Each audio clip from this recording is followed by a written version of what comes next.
Welcome back to our last session of TechFocus 3, which is on the subject of the integration of software-based art into the collection management establishment.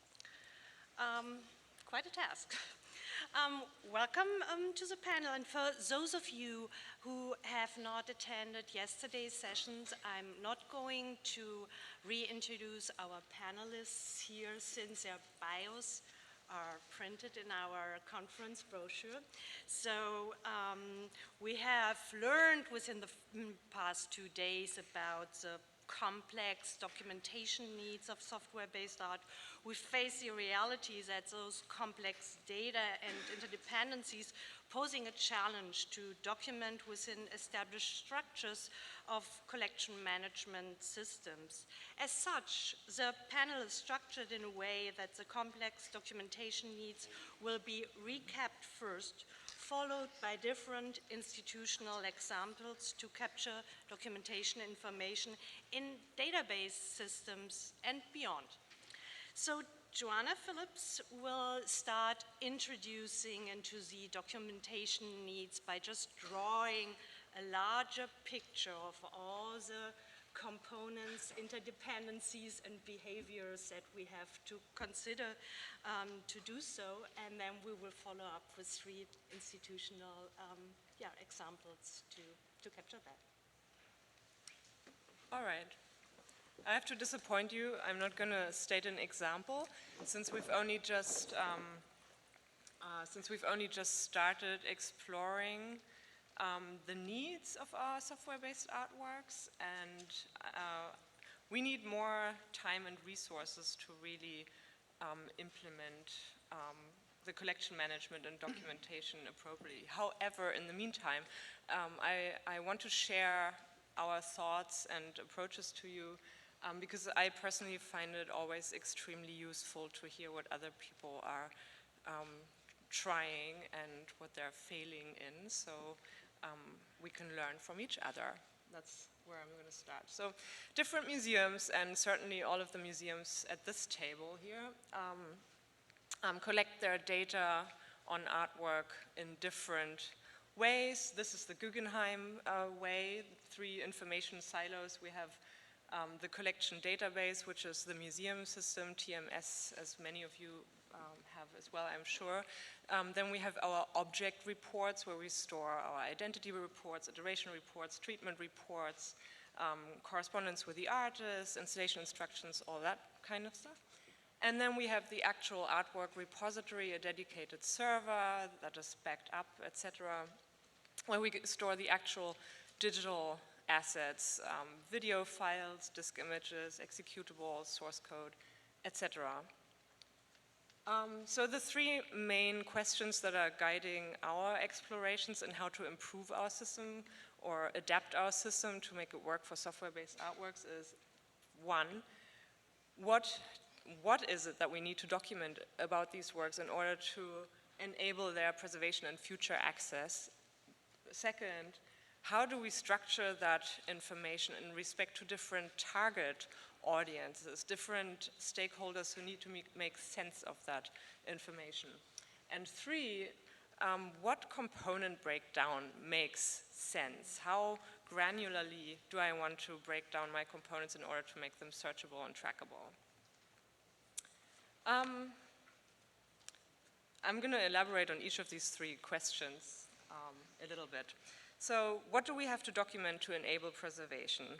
And I'm organizing this in respect to our Guggenheim-specific collection management structure. First of all, you need to document the existence of the artwork in your collection. So you want to enter it into your collection database, divide it into components, track those components, make it searchable.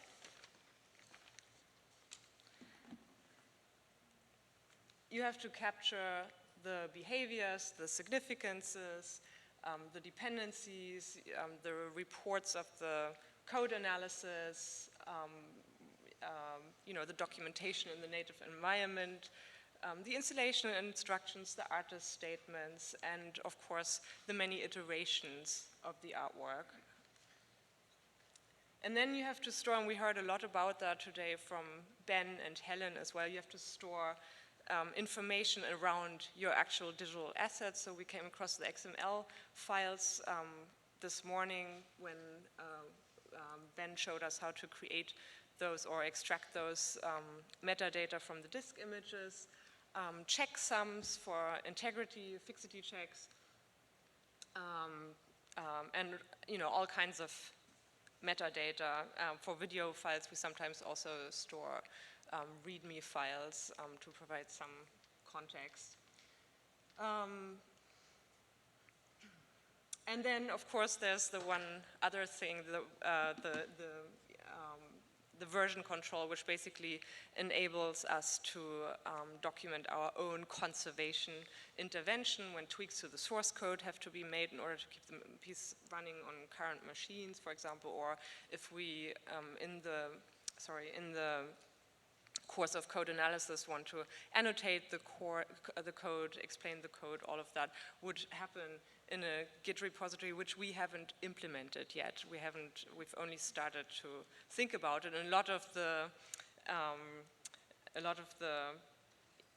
significance around Git kind of evolved in the last few months, running up towards this this workshop. So the next question is, how do we structure this information? And this question is really, for me, triggered by our collaboration with NYU, and seeing, witnessing the source code documentation that Dina and her students prompted us with, following their practices of how software developers and computer scientists document code, something that I would have never come up with, coming from the conservation background. So this, for example, is one of the many Excel spreadsheets that we received back from them. The font is so small that you can't read it, but if the font was bigger, you could probably also not understand it. What you see here is a list of the 37 Java classes of our net artwork, Net Flag by Mark Napier, and the students have basically explained each of the functions and dependencies of each of the Java classes in the piece. Another type of documentation they would submit, also looking at Net Flag by Mark Napier, is the palette that the artist employed. So you see all the color values there for the RGB space, and they actually entered those exact colors in the Excel spreadsheet. Another type of documentation they would submit are these flowcharts and diagrams to document the relationships between different components and functional entities of the work. So maybe let me go back one more before I go. So being confronted with this kind of very, very technical and granular information about the artworks shows me that there are two different types of audiences for the kind of documentation. One, I want to gather the source code documentation and other granular technical information to make sure that future programmers have enough information that they can base updates to the piece on, if the piece has to be emulated or migrated or recreated in a different programming language. So these are the hard facts that will serve these people.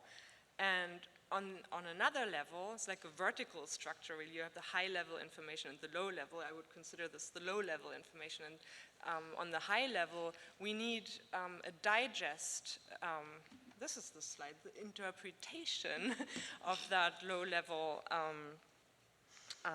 level information to enable curators and conservators to make informed decisions, because after all, they're going to be responsible for managing the change of these artworks on an aesthetic level, on a conceptual level, etc. So we need a kind of digest or a translation from the low-level information. Also, you know, at the panel yesterday, we were talking about significances. For example, if an artist makes use of a technology that is particularly innovative at the time of creation, that is the kind of,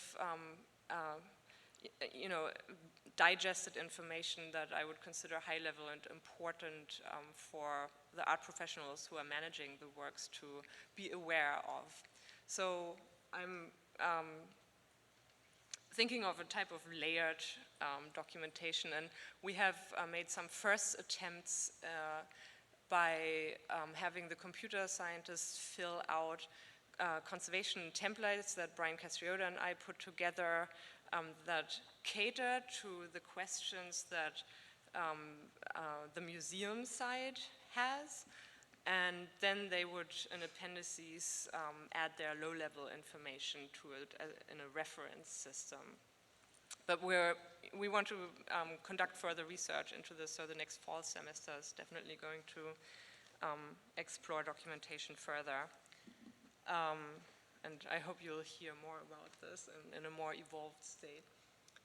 The last question is, how do we break down the component, like how much granularity makes sense, for example, when I track this work in TMS, and this is also inspired by our collaboration with computer science, you know, thinking of all of the different functions within the artwork on a conceptual level and on a constituent level. You know, does it make sense, for example, to create components for an embedded MySQL database that would then allow me to search that integrated part within the software so I can manage obsolescence and maintenance in a better way. So I could run a search, find all the works that have these aspects because I know, oh, we're hitting an obsolescence point in time here. And that's the one thing that TMS is really great with. You know, you can search things. It's not so great with capturing all of the other work that I showed you in the, you know, all of the other data, unfortunately, because it can't really handle the representation of relationships between components or the change of components that have relationships with each other. So that's why we store the majority of our information, unfortunately, outside of TMS. That's my input to this panel. Thank you so much, Joanna. It serves as a great basis to discuss this further. I would like to ask you to make a mental note or write down your questions. We will take questions after all the panelists have presented their presentation. And now we move on to Martina Haidvogl, and she will talk to us about the development of the SF Moammar media wiki that is supplementing your museum's database embark. Well, it's an experiment, but I think I want to sort of, segue over from what Joanna was saying, so that we don't have TMS, we have Embark, but we run into the exact same problems, that these databases are really good in tracking objects, but they are just not really sufficient for not just software-based art, but time-based media in general. And I just want to say that Jill Sterrett and Lena White have conducted the conceptual framework in 2010, and they were doing a museum-wide study on where sort of the friction points are, why are people not using our databases, because that was also a big problem, that we have a lot of people in our museum that just don't use those databases because they're visually not pleasing. And then so this slide that I'm borrowing from Jill's talk is sort of like just saying what we all, I think, are aware of, that what those works, the challenges that they sort of pose. And so the objectives that came out of this like museum-wide study towards a database, like what should this database provide, were these points here, and I'm not going to read them out, but from this we tried to like come up with like a universal system where these time-based media installations could be captured. And well, so before I go into this media wiki, because I think that was then the next stage. So what we first came up with was, just gonna go back, sort of 10 or 8 key points where each person could sort of submit their information. So we have curatorial description, we have installation instructions, we have a technical narrative.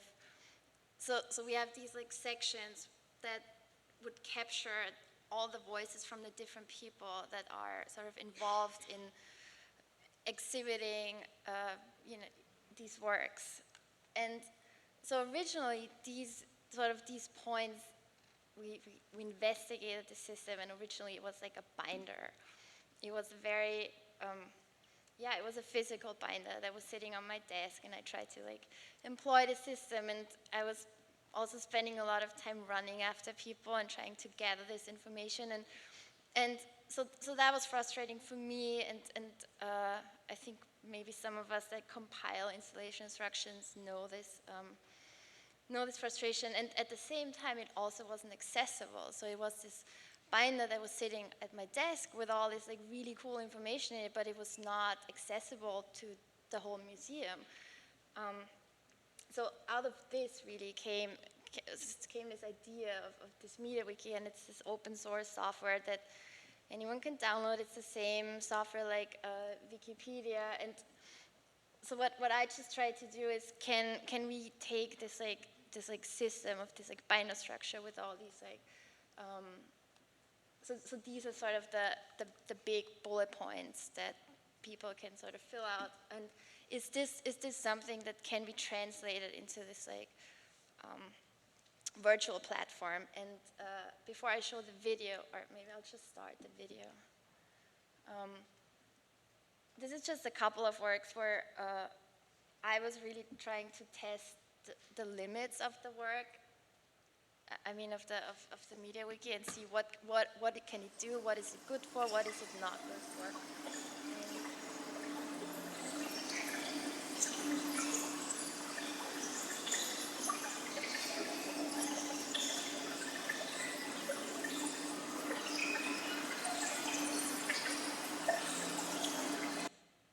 And while it is reading, like it cannot sort of TMS and Embark, these databases are really, really good for tracking objects. That's what they're really good for, but not really for keeping all this like information that, as Joanna was saying, is like kept outside of these databases. And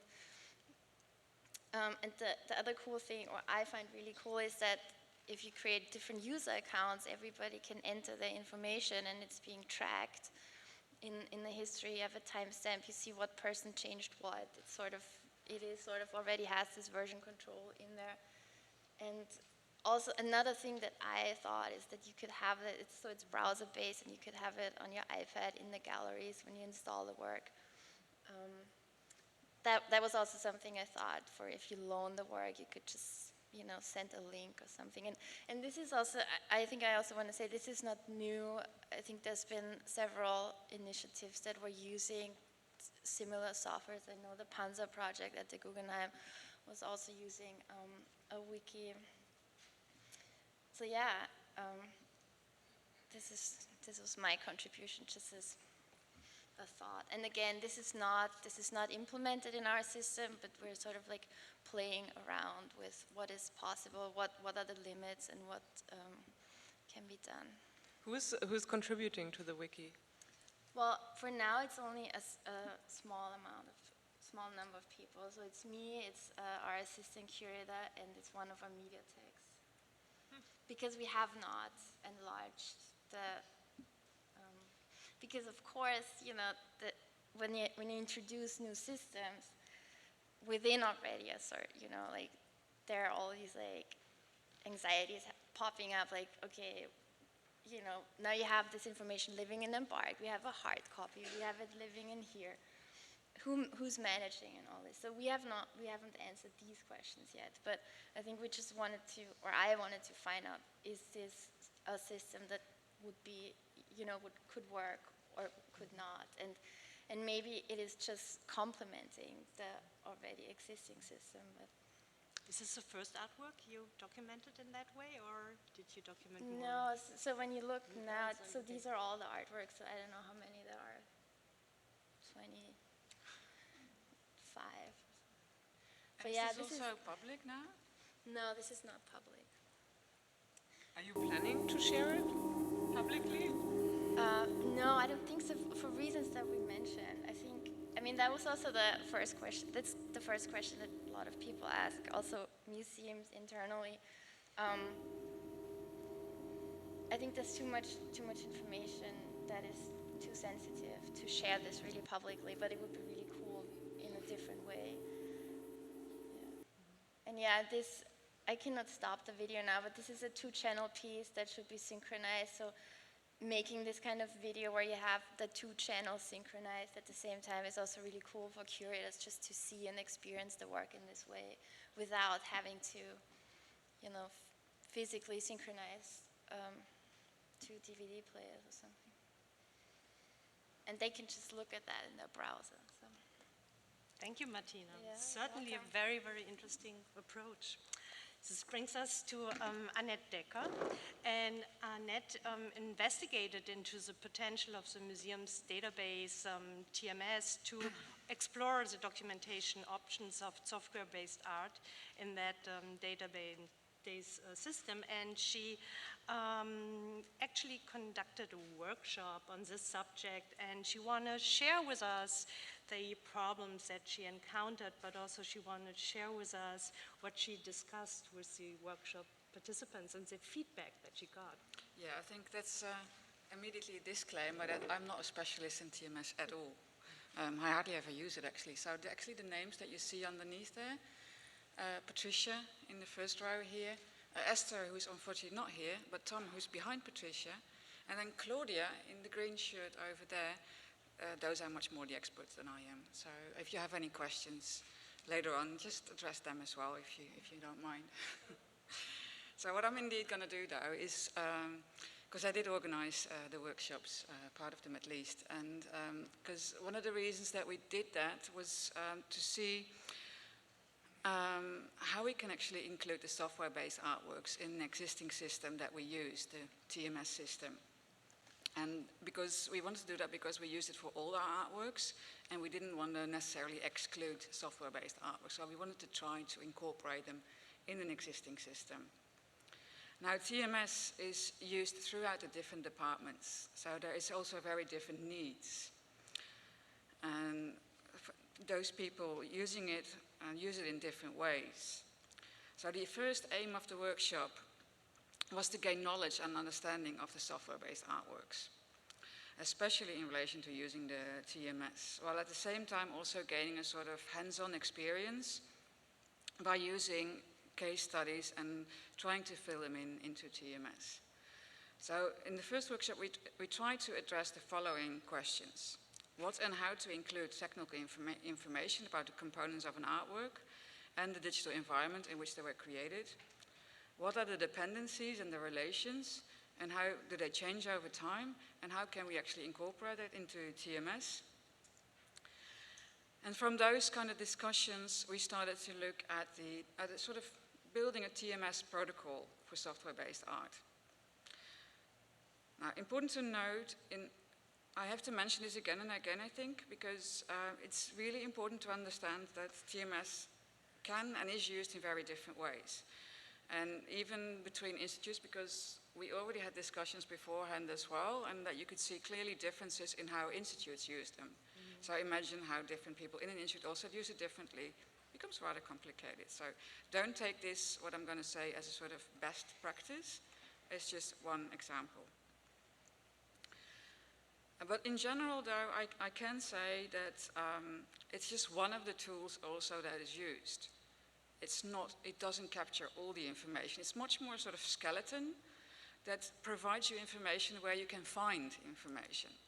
So maybe you can compare it to the old-fashioned, if you know about those still, library cards in a library that tells you where the book is, rather than tells you what is in the book. So that's the sort of thing to think about when you think of TMS, I think. And in that respect, it's also very important if you fill TMS in to use kind of keywords that are easy to find again, to look for. So focus on information minimum kinds of information. So the first workshop, we used 3 case studies. One of them is up here, Angela Bullock, Aluminium 4, work from 2012. It's, as you can see, 4 boxes, and the colors change in between them in varied rhythms and combinations. And already in the workshop, it was kind of concluded immediately, like, although this work has similarities with other software-based artworks, because it only uses a very simple MIDI instructions in its operation, it's not necessarily what we call software-based in arts, and especially because Joanna also mentioned in the first day here, it's like, okay, we're not actually going to mention that anymore. So another example that we used was John Gerard's South Farm, that we already explained yesterday, so I don't need to go into detail there. And the third example is Rafael Hammer, Subtitled Public. This work reacts to people's movements. Once it detects you in the space, it projects the text on you, and once you move about in the space, the text moves with you, and as soon as you touch someone else, you exchange words. So communication happens. Very interesting work. Very complicated work as well, because it uses various softwares that are all connected to each other as well.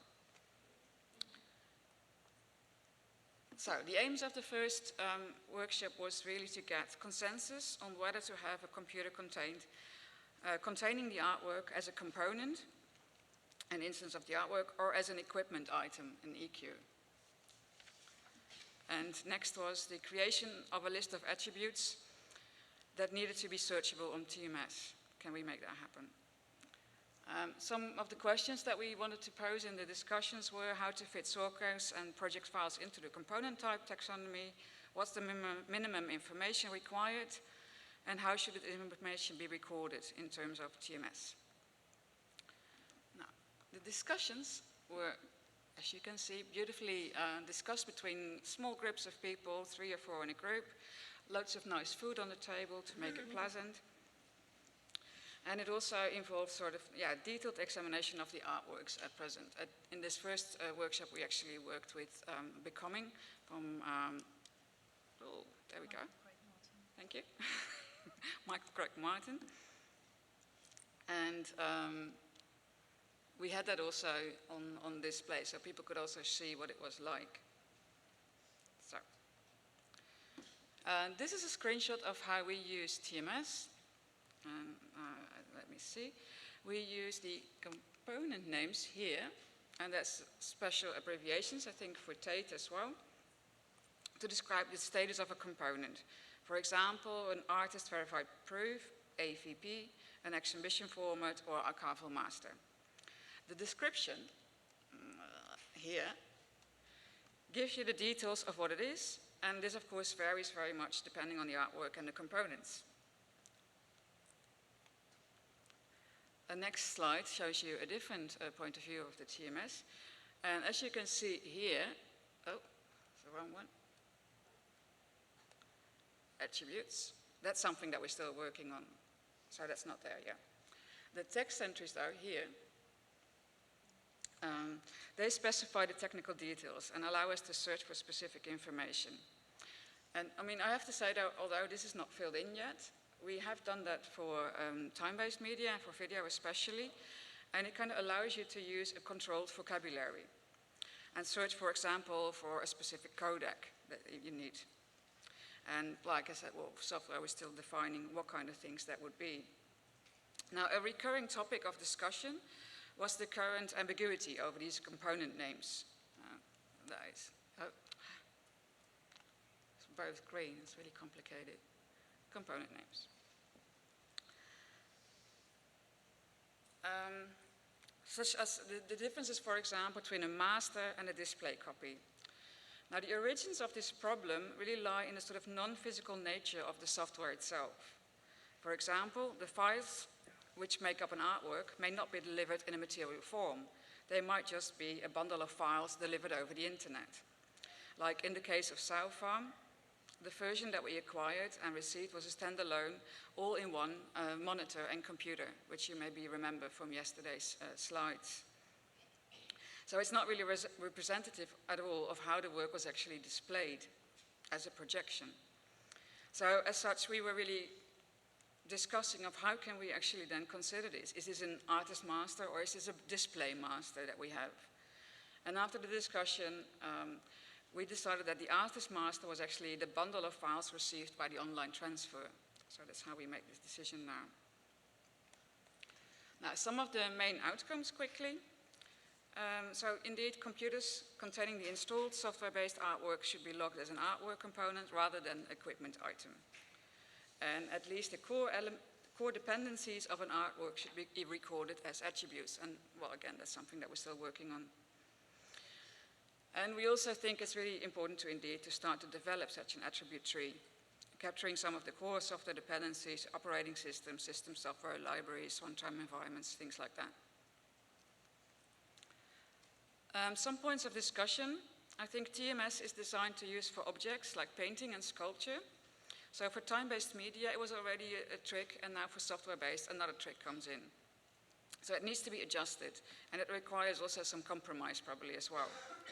This might mean that TMS may not necessarily be the most suitable for capturing some of these complex aspects of software documentation, such as the dependencies and change, for example, that Joanna just mentioned now as well. However, though, we are using it because this is a system we have already in place, and we like to keep all the artworks in the collection in one system as much as possible. Now, I won't really go into these, I think, because of the time, because we can discuss these later on. There were a few interesting future questions I think we have about the source materials, source code, production environments. Those are really important documentation artifacts, but how they might be documented and managed when the collection really needs further examination. And for example, is there a way to describe the dependencies between the components? How can we make TMS better suitable or flexible to reflect dependencies and relationships and changes that are super necessary when you talk about software and environments of software? So, and how also do other departments in the museum, like IT does, I think, huh? Yeah. Anyway, yeah. How do they actually archive their own hardware and software, and what can we actually learn and collaborate with them? So return indeed, a TMS indeed is not just the one system that captures everything, it's much more the sort of skeleton that provides you with information where you can find other information in other places. Thank you, Annet. Brings us to Kate Lewis, who will use a case study to illustrate how the collection management system is used at Moammar to document software-based art and their autonomy. And Kate will describe how this is mapped out in TMS. And furthermore, Kate will also explain how Binder is used to connect other artworks records within their digital repository system. Thank you. Yes, TMS again. So this is just a little diagram, I think, of our ecosystem of all the documentation that we have in different places at Moammar, and I think it's probably pretty similar for most of the institutions sitting at this table. So we have the physical artwork folder where we keep all that very rich documentation, the work that Glenn and Mona and Dina and their students did on the software-based artworks at Moammar lives in there. We also have the backup electronic artwork folder. We have the collection management system, and you can see there's a lot of things feeding in and out of that, and at Moammar that's TMS. It relates very much to the physical art storage that we keep hearing about. It's basically designed for objects. The difference at Moammar is that our collection management system talks to our digital repository. It's only a one-way conversation. It's not two-way, but we have information going from TMS to our digital repository. And then our digital repository also sends sort of like short preview copies to our DAM system, which is just basically used for photography, imaging, and snippets of video. So that's just an idea of like how this ecosystem works and all these kind of important clusters of information living in the museum. So at the center of it is Feng Mengbo's artwork. So I'm just going to use that as we talked about it a bit yesterday and you're familiar with it. So here we are, here's TMS, hello. And so this is the first page, which we've seen already. So as Annet showed, TMS, you can break one object into multiple components. So if you have a diptych, so you've got 2 paintings, you might have 2 components and 2 frames for it listed. So you might have 4 things. So at Moammar, different curatorial departments have their own registrars, so the different curatorial departments use TMS differently within one museum, but it's primarily used for tracking objects, which we've heard. So when we're still very much in our early stages of thinking about how we should capture this information in TMS, and Peter and Ben, my 2 colleagues, we've had a lot of discussions about this, but we're hoping to get lots of ideas today as well. So what we've thought about is how do the people use TMS, and it's mainly the registrars and the curators who want to track what's been on exhibition, what bits of that artwork went on exhibition, where did it go, why did it go, oh, I want to show this work, which bit do I need? So we kind of really thought about it in that way. So here, these are the components for Feng Mengbo. This is all sort of like a weird Moammar haiku, so just kind of ignore that bit there. But basically we have, we have a component number, and here we have disk image of computer, brackets, digital file. Now we use the term digital file to flag if a component is something that's digital, because the registrars wanted something very simple. They wanted to know if something was physical or if it was going to be off in a repository. We do have a location, so if you went to location in TMS, you would see the location of the digital repository for that disk image, just as you would see for the replica computer that it's actually, on gallery 2, level 2 in Moammar's gallery at the moment. So you would be able to track it, but they just wanted this very simple flag. So I'm like, okay, fine, we'll work with that. So we do it on this really simple level. So with this work, now let me just see what's on the next one. So we track a little bit of information against each component, what we think is kind of like the bare bones. So here we have, I'm just going to go through, we've got the disk image, we've got the game software, that's what came on the DVD from the artist. We've got our replica computer, which is the one that's on display. We've got our artist computer, and then we've got the other one that we talked about, which is kind of called the secondary backup computer, but that's a bit kind of awkward term. Then we've got the Xbox controller, then we have another one that is the cables. So that was actually, some of that was done by a registrar when it came in, but we've obviously added a couple of things here. So against a disk image, we have a connection here under attributes that tells you that disk image was made from this attribute. So I know that this disk image here was made from this artist computer here. I've given it, the disk image has a status of archival, and also the disk image is a raw file format. So actually we have a drop-down tree of controlled vocabulary. So for our disk image, I could select raw file. And then this is, Ben wrote something here, what did you write? Disk image made directly from artist supplied computer on this date by conservation. So that's the basic information we're tracking against a component at the moment in TMS. This is the conservation screen in TMS, and here you can see Glenn's been here. He's added the artist installation when it came in, and I think the artist questionnaire that was added by a curator. So that also links up with the artwork folder. So we have replication of information in 3 places there. Now, this is a scene of our digital repository. So what you're seeing on the screen here is that all these boxes here are components of that artwork in TMS. So each component gets spat through an API into Binder, which is our software layer of our digital repository, and lists them all there. So here what we can see is the colors represent status. So that red one there is the artist supplied, that's the artist computer. So that has a red flag, because it's very, very important. It's the artist master. And then down here we have, I can't read it. I can't do that. Sorry, it's not very good. Okay, so the two green ones game at the bottom, software. those are the replica computer that's on display and the backup computer that's on display. So that's green, so it's fine. You can use it, take it. Great, lovely. And then the orange things are sort of like, be a bit careful. So the disk image, I think, actually came through as a red because we're saying that's an archival master, that's very important. Now, what I haven't done here, because I didn't have quite enough time, is I can actually drag and drop those components and create a visual relationship. So I could actually show that the disk image was visually made from the artist supplies computer.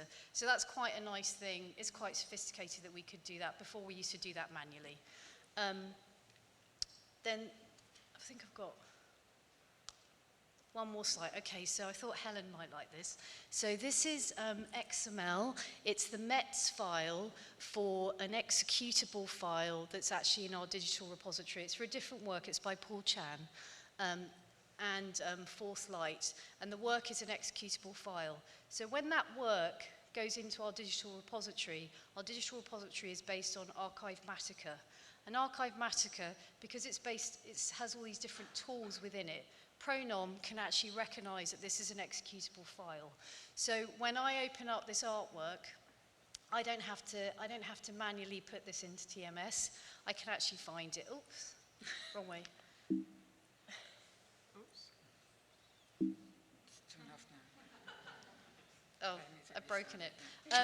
But basically, it's XML, it's the METS file, so it's like a human-readable but actually machine-searchable language, and it means that Binder, like TMS, can search through. So if we say, oh, I want to know all the executable files in our collection that run on Windows, we can then run that search because it's actually all done for us in these kind of metadata schemas.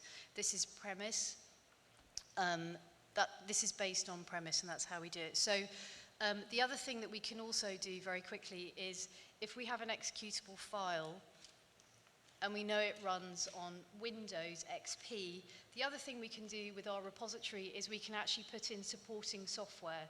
So actually, we've got Windows XP saved in our digital repository, and then we can just make a connection. We can pick the component. It would have this little bar there, and we can make a connection and say it runs on this operating system. So we don't have to save that operating system with the artwork, so we don't have to save it multiple times. We just save it in one place, and then we can make these connections to get back to it. That's so great. That's fantastic. So there we go. That's me. Thank you so much, Kate. Since this is such a practical challenge that I guess every institution owning software-based artworks is facing, I'm sure there are questions from the audience. No questions?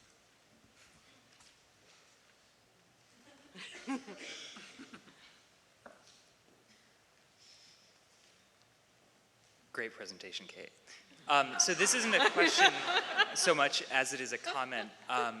You know, I think that when you look at how TMS is used, or really any collections management system is used for things like painting and sculpture, it's so basic. You know, it's like, where is this big giant piece of stuff? You know, or where are these three pieces of stuff? So it's fair to say that media conservation and media conservators are power users, so to speak. We have some very particular information needs. So I'm just wondering, I guess, if any of you have collaborated or consulted with people who are experts in such matters, such as information science, library science, cataloging, metadata. You know, I think that there's been this period of a lot of evolution and kind of internal development, but it seems like little collaboration with allied fields. No. Yes. I think it's something that could have a lot of potential. You know, there, specifically in New York, there are many information science programs, and there are, you know, armies of graduate students looking for interesting projects. So just a thought, and also, but there's a lack as well on the information science side of things. You know, you can study to specialize in medical informatics or law, and you can specialize in museum informatics, but there's no conservation informatics. But yeah, so just a thought. Now, it's actually Subjects to pick up. as part of a larger European project that Tate is involved in called Pericles, we actually are looking indeed with information scientists and to look at modeling systems and diagrams to indeed illustrate more how these software based artworks can actually be captured and documented. Not necessarily only in TMS, but not excluding TMS either. So we're looking in different ways of how to model these things as well. And it has been really interesting, and I can actually only indeed reconfirm what you're saying, Ben, is that it's super interesting to talk to these people and very necessary as well, because they have very different perspectives on how to deal with these kinds of documentation and how to make these repositories more usable in a way.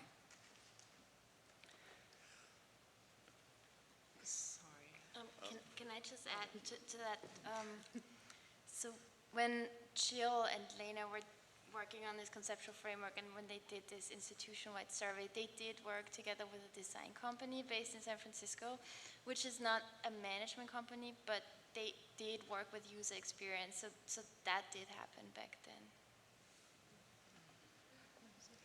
I'd just like to add that this is, I'm sorry, did you have a... I'm going to add to it, please go ahead. Oh, okay. I'd just like to add that this is really exciting to see this level of work going on in all these museums, but it strikes me as though you're working a little bit in silos, and I totally understand why, because you're working within your own museums and your own staff and complicated collections, but it seems like maybe we're ready now to develop a large grant-funded project to look at all of these programs that are sort of in beta form, to start developing good models that could be industry-wide, that could be shared, first of all, with other museums that aren't doing this yet, but also to start sort of comparing what's going on at your museums and probably elsewhere. So I would just like to encourage you to form a network and get a grant and start developing industry standards. Yeah, grant funded, that's a great, great advice, and it rings nicely in my ear, because, I mean, I love, you know, obviously Moammar, you have the most evolved and exemplary way of dealing with these data. I love the fact that it's all interconnected, that you can import data from TMS into the DRMC. But I mean, most of the people in the audience are probably familiar with the DRMC, have seen presentations at AIC, etc. But I think it's fair to emphasize that Moammar has also invested a huge commitment and fund to develop this. Moammar hired Benfino Radin to develop the DRMC for several years full time. They also employed software developers, etc., to develop this product. So there's a huge investment there, and only very large and wealthy institutions can put something like that together. I would like to say that as a small institution, compared to Moammar, we're very tiny. But it is free and open source software that you can download from GitHub right now. Pardon? I didn't hear that. The results of that investment is free and open source software that anyone can use. You still need staff to conduct it. We Capacity and staff. Take one more question, but of course we can discuss the subject further during the final panel. So this was partially answered at the end, but I would like to go a little bit deeper. Like, have you used control lists to kind of help describe what you're doing? Like, for example, having lists that would be like, okay, the medium's 3.5, then you could just attribute it to specific softwares and all that. So that, suppose in the future you cannot find a 3.5 format, or you just want to know how many of a certain type of material you have, or how many software run on a certain OSs, I mean, that do you have control lists that will help you quickly find that information, or is it more you enter all that in the description and you just hope you find it, or something like that? I think that's what we're trying to do. We haven't done it for all our artworks yet. We have about 40 software-based works at Moammar. We've touched the tip of the iceberg. But that's exactly what we want to do. We want to make sure that we can track all of those bits of software and dependencies and run searches and pull those things up. I don't know if that answers your question, but... But you don't have like I don't use TMS, so I'm trying to figure out how it would work in my database. You create a subject that's that would create all instances related to that, all the objects in a collection database, or how does that work for you? I guess maybe I didn't quite catch that last part. Like you created Windows XP record, where is that in TMS? At the moment, that isn't in TMS. At the moment, we are going to keep that in our digital repository, which has this layer of software that allows us to run sort of collection management questions, so we could find those connections there. We're not putting that level of detail into TMS, our basic collection management system. Thank you. Thank you. Thank you to all the panelists. And as I said, we can certainly... Nora? Just a couple of points. I'm Nora Kennedy from the Metropolitan Museum. One question, I understood that some years ago, maybe 5 years ago, that Gallery Systems was developing the, it was. Sorry. You lost your poker face. No, that they were developing the time-based media documentation segment with a committee, but I guess that didn't come to anything. Okay, the next, the next question is, do all of you know about conservation space? That, yeah, which is another documentation system that is being developed by conservators because nobody else is doing it, and that is grant funded. The National Gallery of Art in Washington is the leader, and I don't know actually what the time-based media segment of that looks like, but it might be worthwhile contacting them because that is something that is supposed to eventually be open source so that private conservators as well as institutions can access it. That's a good point. Thank you, Nora. Yeah. So please...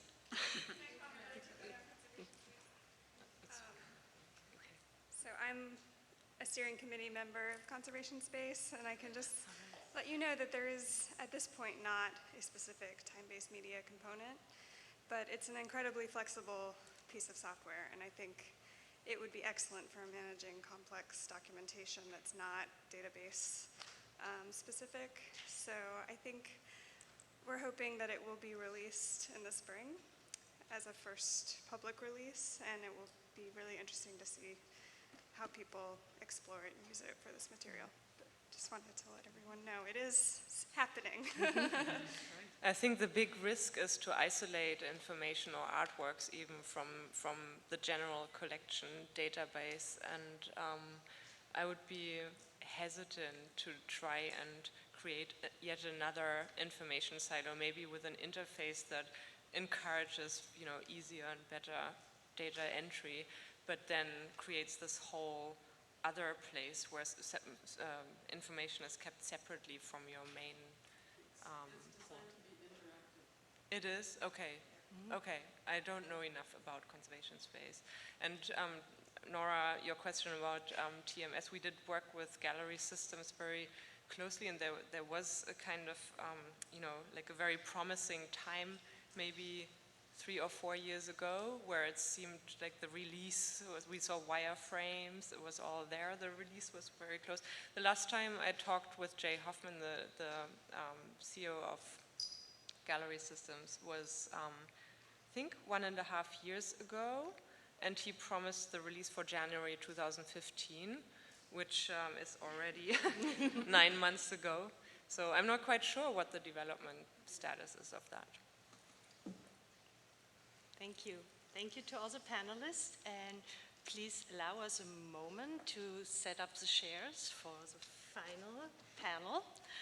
And we can certainly continue during our discussion during that.